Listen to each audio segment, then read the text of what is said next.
एक लड़की ने अपनी शादी की पहली रात अपने शौहर से वादा लिया कि वो उसको सारी जिंदगी बापर्दा रखेगा। 1 साल के बाद अल्लाह ने उन्हें एक बेटा अता किया। फिर शौहर ने एक दिन अपनी बीवी से कहा, मेरी असिस्टेंट जॉब छोड़ गई है, तुम भी तो एक तालीम याफ्ता औरत हो, मेरे साथ काम कर कर मेरी हेल्प क्यों नहीं करती? महंगाई भी कितनी हो गई है। बीवी ने शौहर की बात पे लब्बैक कहकर शौहर की एड एजेंसी में काम शुरू कर दिया। वक्त गुजरता गया और वक्त गुजरने के साथ साथ उस औरत का पर्दा भी कम होता गया। फिर अल्लाह पाक ने उन्हें दूसरे बेटे से भी नवाजा। फिर एक दिन मॉडल न होने की वजह से शौहर ने अपनी बीवी से कहा कि एज अ मॉडल तुम काम करो। फिर इस तरह उस औरत का पर्दा बिल्कुल ख़त्म हो गया और वो अपने मुल्क की एक सुपर मॉडल बन गई। फिर अल्लाह ने उन्हें तीसरे बेटे से भी नवाजा।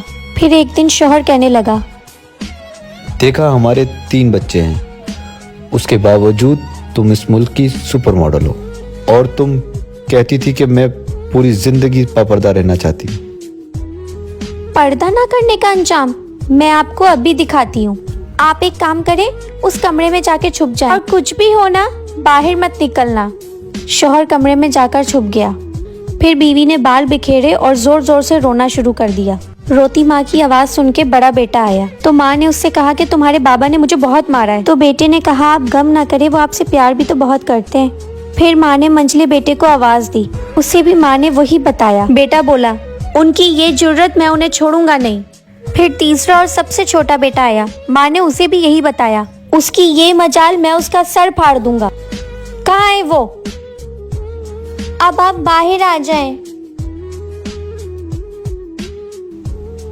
जब आपका पहला बेटा पैदा हुआ तब मैं बापर्दा थी, इसलिए उसने आपकी गलती पे पर्दा डाला और मुझे समझा कर चला गया।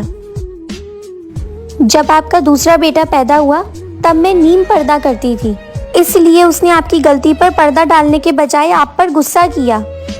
जब आपका तीसरा बेटा पैदा हुआ तब मैं पर्दा नहीं करती थी, इसलिए आपके तीसरे बेटे ने आपकी गलती पे पर्दा डालने के बजाय बहुत ज्यादा बदतमीजी और गालियों का इस्तेमाल किया। पढ़े इल्म हजार किताबां अपना आप न पढ़िया, जा जा वड़दा मंदिर मस्जिद मन अपने चैना बड़िया।